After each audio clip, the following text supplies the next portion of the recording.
Hello, this is Annie.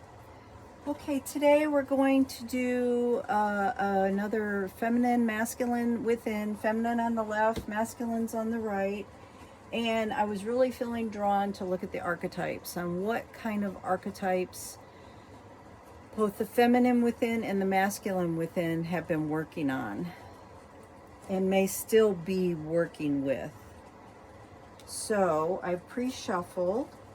Thank you, Divine Source, for using me as a divine channel to bring forth the most beneficial, most needed information at this time for those on the sacred divine journey, looking at the feminine energy within and the masculine energy within. First, we're going to look at the feminine energy within and looking at what archetypes the feminine energy within have been working with, may still be working with all of these energy transformation going on.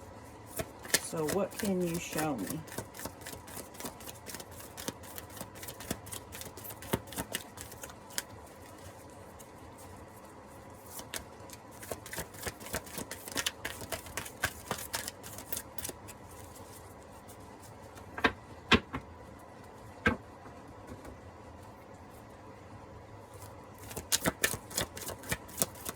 Feminine energy within. What archetypes have the feminine energy within been working with? Thank you.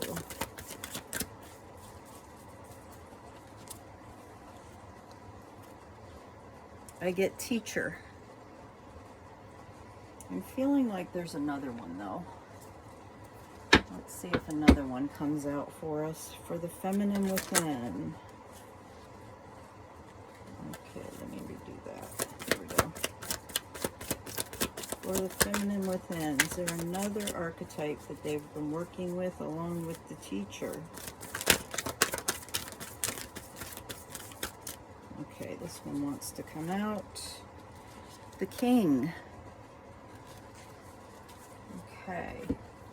So, the teacher and the king. I'm going to read from the book. The teacher, instructor, also mentor, communicates knowledge, experience, skill, and wisdom, may manifest through parental guidance in business or the arts, or by inspired instruction in ethics or kindness. The shadow side of the teacher, which is what you would more than likely been working on, manifests as a desire to manipulate or abuse students, to be more concerned with recognition than with imparting knowledge, or to teach negative traits and destructive skills. Ask yourself if others look to you as a teacher in any situation, to impart the richness of your experience or to show them the ropes. So what I am really getting is, no, that you've already, you don't have any shadow stuff here, that you are working on teaching, and you're doing it through leadership by showing others how to be, by being the most authentic of who you are within. So the feminine within is being authentic. In doing so, show others the way. And that's how you're teaching. The king.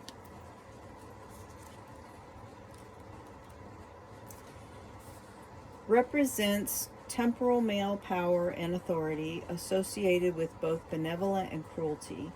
Emperor can arise from common society like Napoleon, but the king is usually born into it. The shadow of the king resists criticism, questioning, and challenges to the absolute power. Look for a lifelong need to rule or exert control over a kingdom, whether a corporation, community, or family. And what I really feel about the feminine energy within is that in the past, there may have been a lot of control issues, and I feel like the feminine energy within has been working on releasing any control, and in doing that, they're actually surrendered. They've surrendered. I'm hearing they've actually surrendered, not are surrendering. They have surrendered to the divine, to the source, and in doing that, they are embodying naturally the king enemy energy, and have released the need to control situations. And this may still be in small areas of your life where there may still be some control, but you're recognizing it and you're releasing it as it comes up really easily, is what it feels like. Okay, for the masculine energy within, what archetypes, let's do another shuffle.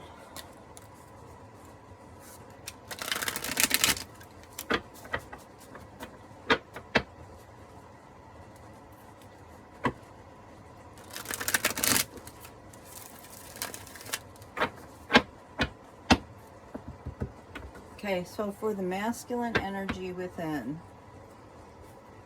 what archetypes are or have the masculines been working on?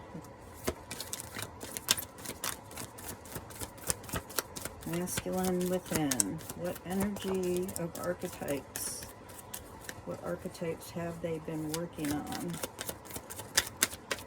Okay, this one really, really wants to come out. The prostitute, this one as well. The nature child. I still feel there may be one more.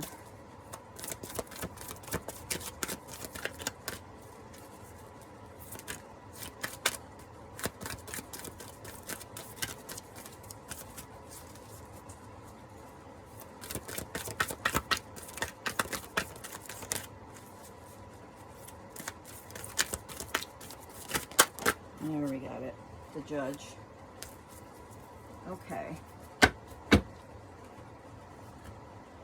So the prostitute, the natural child, child nature, and the judge.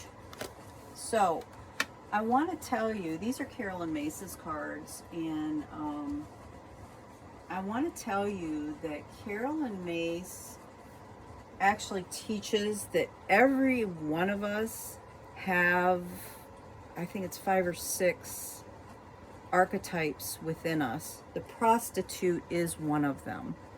The prostitute is any area of your life where you do something or give in to something to get a benefit out of it. So I'm going to read this, and we all do that in one way or another. It may be by not speaking our truth to keep the peace, so that we don't piss somebody off and then they don't get revenge on us or take something away from us or X us out of their life or whatever. So the prostitute engages lessons in the sale or negotiation of your integrity or spirit based on fears of the physical and material survival or for financial gain. Activates aspects of the unconscious related to seduction and control. Should also be understood as the selling or selling out of talents, ideas, and any other expression of self. That's what I was talking about not speaking your truth about. So, for instance, a child who really wants to be an artist or a musician, but their parents tell them that that's not the way to make a living, to have the rewards, the love of their parents, they may give up that talent, that dream, that soul-driven ability that they probably have naturally, because they need that's a basic need, is to have your parents' love. So that is an idea of how the prostitute energy works and how it can get rooted in the childhood. Core learning relates to the need to birth and refine self-esteem and self-respect. The shadow prostitute assesses all transactions only in terms of how they will profit. Not what they will do, not what they will cost you spiritually. And everyone has this archetype.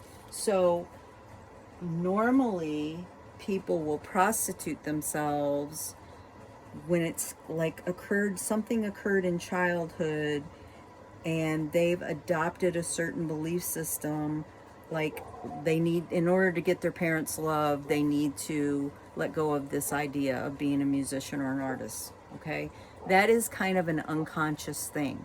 The shadow side is where you consciously do it, where you consciously know what you're doing, that you're giving up something to get some kind of reward back, and you're consciously doing it.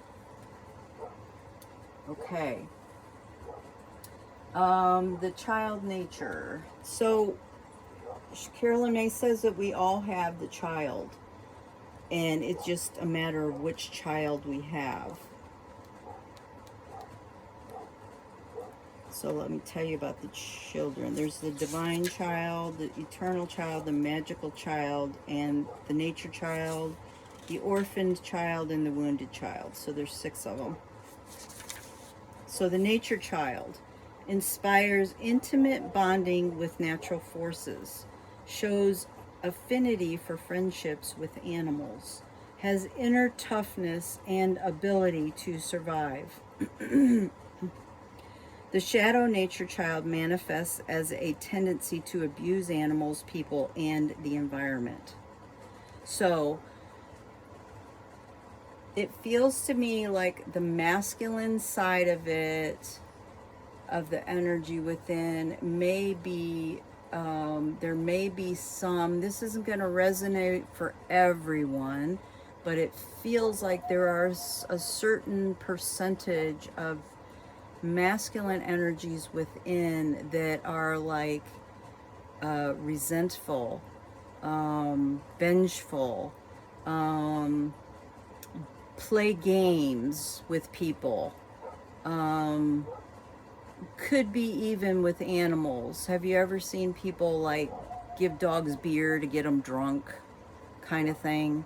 It's like a shadow, a negative shadow side that they're releasing that energy, like the game player, the vengeance, the resentful person who feels like they to make themselves feel better, they need to get back at somebody for something. Not just, and that also will come in, that will coordinate with the judge as well. We'll get to that in a second.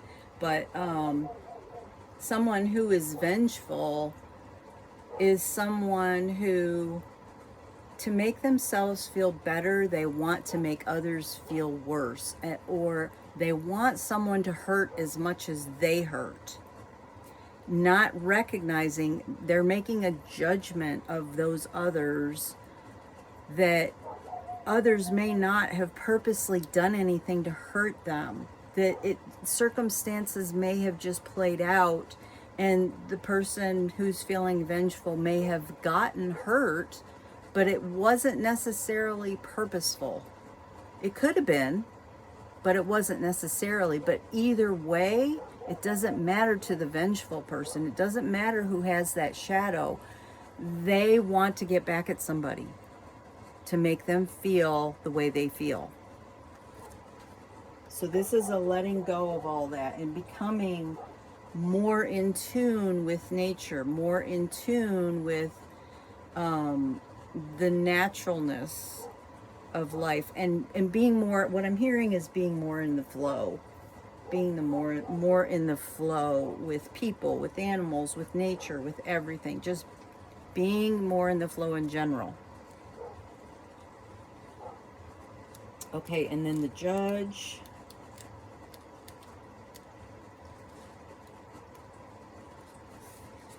The Judge seeks to balance justice and compassion, manages the fair distribution of power in any form, from military codes to marriage vows. Shadow Judge manifests as destructive criticism, judging without compassion, as misuse of legal authority, or threatening others through association with the law. You don't need to be an attorney, judge, or critic by profession to identify with this. Look for a history of mediating between people and a lifelong learning process of developing high standards of justice and wisdom. Now, the light side of this is resonating really what Libras are. The core of Libra is balanced energy. It's justice. It's having that balance. It's being the negotiator with people in relationships. They're very good at that kind of stuff. Not standing in judgment. My son is Libra. I mean, yeah, my son is a Libra, and he's very much like this. He will not take sides usually, one way or another. He wants to remain balanced and non-judgmental. There's another word that I'm looking for and it's not coming. But that's what the masculine is working on, is letting go of all of that destructive energy within, the masculine energy within. Letting go of any destructive energy where you're judging others, where you're criticizing, where you're seeing the world as black and white. That's a really good way to describe it. Seeing the world as black and white. Instead, the light side of the Judge, again, goes with the flow and recognizes that we're all here for the same reason. We're all here to learn, and not everybody is at the same level in their learning as others. And so it's easier to have compassion and not judge when you can see that someone who makes a mistake may not be as advanced in their learning. They may not be as an old of soul as you are, for instance. Okay. And then I was feeling like, let's get some animal cards to, where are we time-wise? We're about 18 minutes. Let's get some animal cards to get an animal message for each. I have pre-shuffled. So for the feminine, what message do we have from the animal kingdom, from the animal cards? Oh, that one almost flipped out and went back in. Okay, I'm going to take the wild boar for the feminine, and for the masculine energy within, what message do we have from the animal deck? Animals, animal kingdom, for the masculine energy within. What messages would you have for them to assist them with their journey? Oh, almost. Okay, the coyote did come out, and this one's coming out, the prairie dog. Okay. All right, these I do have to read. The wild boar is 48.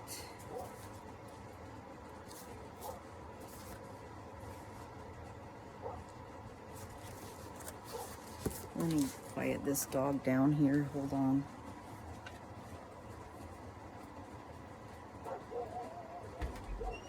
Hey, Maxaroo. Max. What are you barking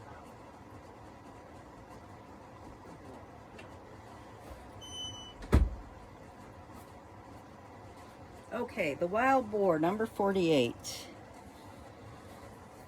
So these are really, really long, so I tend to pull out what feels appropriate.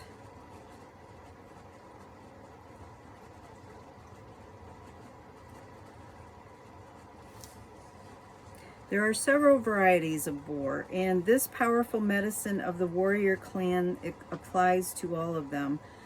The Maya call boar javelina, and the Choctaw saw the razorback as the wild boar. Its medicine teaches us to confront human weaknesses and to change them to strengths. The human spirit is empowered through wild boar's willingness to confront fears, the challenges at hand, and the uncomfortable circumstances. Courageously standing tall without running from the situation that life presents is powerful medicine indeed. You know, I forgot to read the poem. I like to read the poems because sometimes you get the message from the poem. Wild boar teaches us to confront without fear, ripping apart the denials and lies that appear. Testing courage, finding truth, its medicine will remain, a part of every human path, marking the victories we attain. Okay, so becoming the light side of becoming more authentic and letting go of all the control and just being in the flow with things feels like it's allowing your intuition to heighten. It's allowing for you to let go of the fears that you may have had and to actually have courage and using your intuition see the truths of situations and therefore move forward knowing the truth and what actions to take accordingly. That's what this really feels like for you. If the wild boar has charged into your card today, you are being asked to confront anything or anybody that you have been avoiding. Pay attention. Embrace your warrior nature and finding the courage to confront your fears. There you go. Okay. Number 13, the coyote. I know the coyote is the trickster. Coyote, you devil, you tricked me once more. Must I sit and ponder what you did it for? Okay, so that is the energy of the vengeful person. That is the energy of someone who wants to put other people down and they do it to make themselves feel better, usually. It's that whole energy that we talked about being a game player, getting one up on people, all of that. So the coyote has magical powers, but they do not always work in his favor. His own trickery fools him. He is the master trickster who tricks himself. No one is more astonished than the coyote at the outcome of his own tricks. He falls into his own trap, and yet he somehow manages to survive. He may be banged and bruised by the experience, but he soon goes on his way to even greater errors, forgetting to learn from his mistakes. He may have lost the battle, but he is never beaten. So what really is coming to me about this is self-sabotage. So the saboteur is another one of the ones that Carolyn May says that everybody has within them as a saboteur. It's just a matter of how much of the saboteur they have in them. the saboteur didn't come out, but the energy here is very self-sabotaging. So that really falls in alignment with the coyote. They're actually striking out at other people, but who pays for it?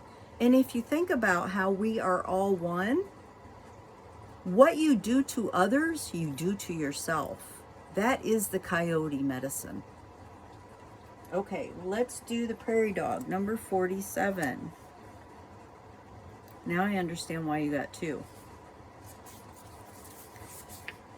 Prairie dog calls me when it's time to rest, when it's time to honor the internal quest. I go into retreat so I may see a way to replenish the potential in me. So the potential is to let go of all of this shadow side and show up authentically who you really are. And I feel very strongly, if we were doing tarot, that the hangman would be showing up, that you would be in a place of rest, or it could also be the hermit. It popped out as to me as the hangman, but it's a place of rest and looking at, you're doing inner work, going inward and doing the inner work. That's what it feels like. The medicine of the prairie dog is applicable to all the Marmot tribe, which includes the ground squirrel clan, the gopher clan, the woodchuck clan, and the groundhog clan. I thought woodchucks and groundhogs were the same, but maybe they're not. Just as Native American warriors knew when to charge forward and when to become invisible, the Marmot tribe knows how and when to retreat. The prairie dog runs for the tunnels when a predator is on its trails. I love prairie dogs. In the winter, it conserves energy by hibernating during the scarce time of the cold moons. If prairie dog has surfaced in your cards today, it may be a warning that your body's fuel gauge is running low. You might need a day of silence or retreat from regular activities before you become too exhausted to carry on. Have you put your basic needs at the bottom of the to-do list? Burning the candle at both ends may weaken the punch you can normally pack when tackling the tasks at hand. Take a much-needed break before you crash and burn. Prairie dog teaches you that in order to access gifts of inspiration and renewal, you must be at peace with yourself and rested enough to recognize the blessings that are being offered. Okay. That's pretty much in alignment. So really take the time to not only rest, but really do the inner work. Letting go and releasing all of these shadow sides. So it doesn't matter whether you're a divine feminine or a divine masculine, this is your feminine energy within and your masculine energy within. So please like, subscribe, and share this with anyone you know of that might benefit from the readings that I put out. And I send you a thank you for checking in today. And remember, this is a general reading for the collective, so it may not resonate with all of you. Or everything that I said may not resonate. There may be a message for you, though. So I'm going to go with that, sending you lots of love and many blessings.